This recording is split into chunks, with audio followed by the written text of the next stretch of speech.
नियंत्रण को लेकर मुख्यमंत्री अशोक गहलोत गंभीर है और इसी के साथ उन्होंने एक और अहम फैसला लिया। अब सूबे में खाद्य सुरक्षा कानून के दायरे में आने वाले गरीब परिवारों को बड़ी राहत मिलेगी। ऐसे लोगों को कोरोना का निजी अस्पताल में फ्री इलाज मिलेगा। ये रिपोर्ट देखिए। राजस्थान में कोरोना की रोकथाम के प्रति गहलोत सरकार फ्रंट फुट पर काम कर रही है।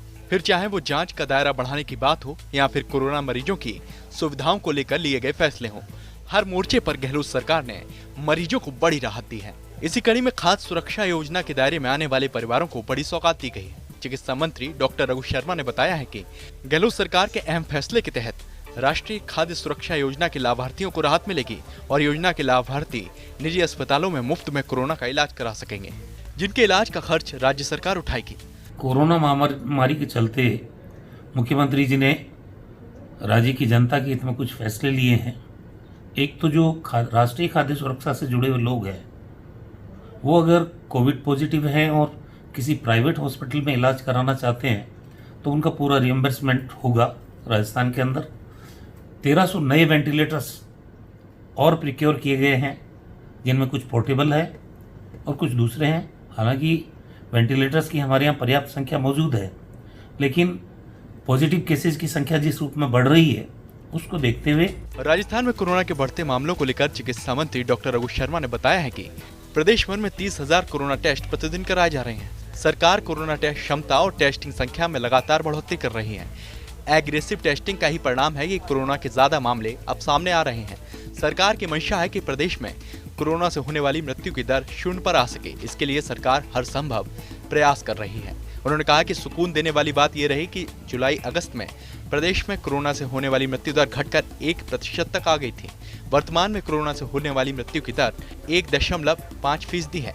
उन्होंने कहा कि प्लाज्मा थेरेपी और जीवन रक्षक इंजेक्शन के जरिए इसे और भी कम किया जा रहा है। हमने जो एंटीजन टेस्ट के बारे में पहले बात की थी कि इनकी कितनी सार्थकता है, एक्यूरेसी कितनी है इनकी, हमने जिस कोरियन कंपनी को ICMR ने अप्रूव किया, उनसे हमने ये किट लेने की भरसक कोशिश की, लेकिन उन्होंने हमको उपलब्ध नहीं कराया। तब हमने एक प्राइवेट अस्पताल से पब्लिक इंटरेस्ट में ये 200 किट ली।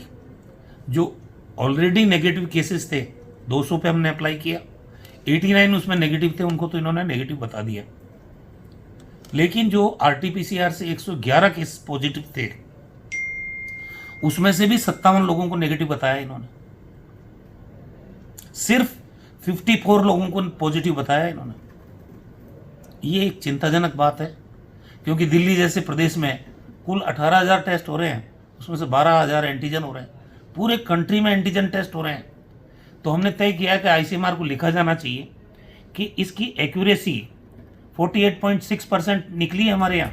वहीं चिकित्सा मंत्री रघु शर्मा ने एंटीजन टेस्ट किट को लेकर सवाल उठाए हैं और केंद्र को निशाने पर लिया है।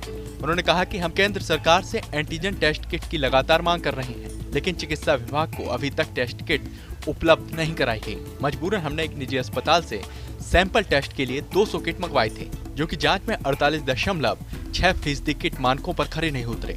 RT-PCR टेस्ट में पॉजिटिव पाए गए 111 मरीजों की इस किट से जांच की गई तो उनकी कोरोना रिपोर्ट नेगेटिव आई। मामले में चिकित्सा मंत्री ने केंद्र को एक बार फिर से पत्र लिखने की बात कही। स्वास्थ्य मंत्री ने बताया है कि सरकार कोरोना की रोकथाम के लिए सजग और सतर्क है। राजधानी के निजी अस्पतालों में कोविड मरीजों का इलाज बेहतर तरीके से हो सके, इसके लिए अस्पतालों के प्रबंधकों की मुख्य सचिव के साथ बैठक प्रस्तावित है। उन्होंने कहा कि RHUS अस्पताल में कोरोना के मरीजों की सुविधाओं को भी बढ़ाया जाएगा। राजधानी के सभी प्राइवेट हॉस्पिटल्स के जो मालिक हैं, वो CS को उनके साथ बैठ के कोविड पेशेंट्स के बारे में उनके बारे में चर्चा करेंगे, मीटिंग करेंगे। RUHS की फैसिलिटीज़ को भी बढ़ाया जाएगा, क्योंकि प्रेशर हमारे ऊपर ज़्यादा बढ़ रहा है, वो भी हम बढ़ाएंगे। उसके अलावा प्लाज्मा डोनेशन का काम, इसके लिए मास अवेयरनेस का काम, मोटिवेशनल जो कैंपेन चलाने की बात है। आज ही हमारी SMS की टीम झुंझुनू गई है। जो प्लाज्मा डोनेट करने के लिए जो लोग तैयार हुए हैं, उनका प्लाज्मा लेके यहाँ आएंगे, ताकि लोगों की जिंदगी हम प्लाज्मा थेरेपी के माध्यम से बचा सकें। स्वास्थ्य मंत्री ने एक बार फिर आमजन से अपील करते हुए कहा कि कोरोना का अभी तक कोई पुख्ता इलाज या कोई वैक्सीन नहीं खोजी जा सकी। ऐसे में केवल सावधानियों से ही कोरोना को हराया जा सकता है। उन्होंने कहा कि सरकार अपने स्तर पर कोई कोर कसर नहीं छोड़ रही, लेकिन आमजन को भी कोरोना प्रोटोकॉल का ध्यान रखते हुए मास्क लगाने, भीड़ में ना जाने और बार-बार साबुन से हाथ धोने जैसे नियमों की पालना करना जरूरी है। जयपुर से विकास शर्मा की रिपोर्ट, फर्स्ट इंडिया न्यूज।